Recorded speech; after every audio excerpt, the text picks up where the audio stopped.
بسم اللہ الرحمن الرحیم۔ غزوہ خندق اسلامی تاریخ کا ایک عجیب و غریب غزوہ تھا۔ تمام عرب ہی رسول اللہ صلی اللہ علیہ وسلم، آپ کے صحابہ کرام، اہل بیت عظام اور آپ کے دین کو مٹانے کے لیے امڈ آئے تھے۔ حضرت سلمان فارسی رضی اللہ تعالی عنہ کے مشورے سے مدینے کے گرد خندق کھودی گئی تھی۔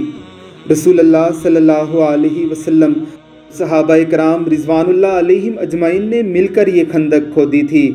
اسی خندق کے دوران ایک بڑے پتھر آ جانے پر رسول اللہ نے اس پر ضربیں لگائی تھی۔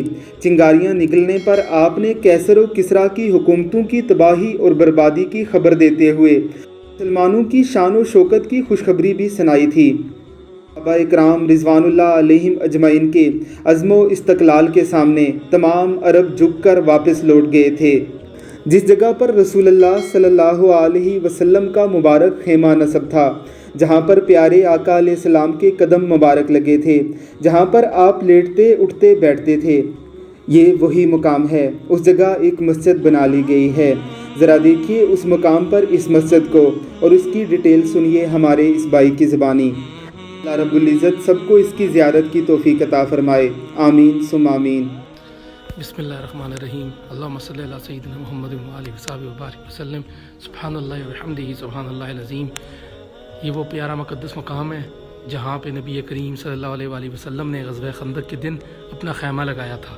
یہ ہم جس مسجد میں موجود ہیں، یہ مسجد رایا کے نام سے مدینہ شریف میں مسجد موجود ہے۔ اسی طرح مسجد رایا ایک مکہ معظمہ میں موجود ہے، دونوں کو مکس نہیں کر دینا چاہیے۔ یہ وہ مقام تھا جہاں نبی کریم صلی اللہ علیہ وسلم نے غزوہ خندق کے مقام پر اپنا خیمہ نصب فرمایا تھا، اور آپ صلی اللہ علیہ وسلم یہاں سے بیٹھ کر اپنے جو صحابہ کرام تھے جانثار، ان کی جو وہ جس طریقے سے وہ خندق کھود رہے تھے، اور آپ ان کے ساتھ خود بھی شامل تھے، تو آپ صلی اللہ علیہ وسلم اسی جگہ پر آرام فرما تھے۔ یہ ایک تصویر اسی مسجد میں لگی ہوئی ہے جہاں پہ یہ پرانی مسجد کے پورے آثار موجود ہیں۔ یہ وہی گھر ایسے ہی ہے، اور یہ وہ جگہ ہے، اور جس کا بھی ہم نے اندر حجرے کی تصویر لی، وہ ایگزیکٹ وہی جگہ تھی۔ یہ مسجد صرف نمازوں کے اوقات میں کھلتی ہے۔ بالکل پہاڑی کے اوپری جانب یہ مسجد ہے، اور اس کافی اونچائی پر آ کر یہ مقام پہ یہ مسجد موجود ہے، اور یہ بڑا ماشاءاللہ متبرک مقام ہے۔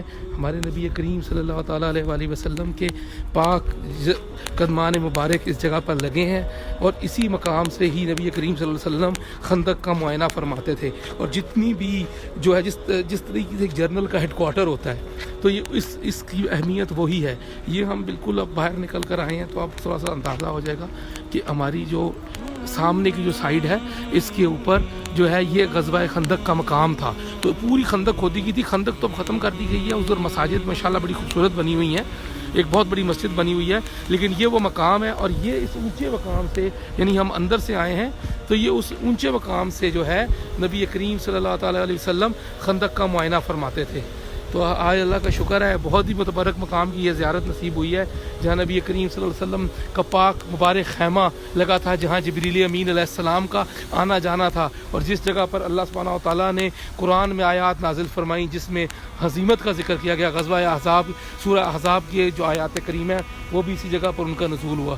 اللہ سبحانہ و تعالیٰ ہماری حاضری کو قبول فرمائے، اور دیکھنے والوں کی بھی یہاں جلد از جلد حاضری کو آسان بنائے۔ وآخر دعوانا الحمدللہ رب العالمین۔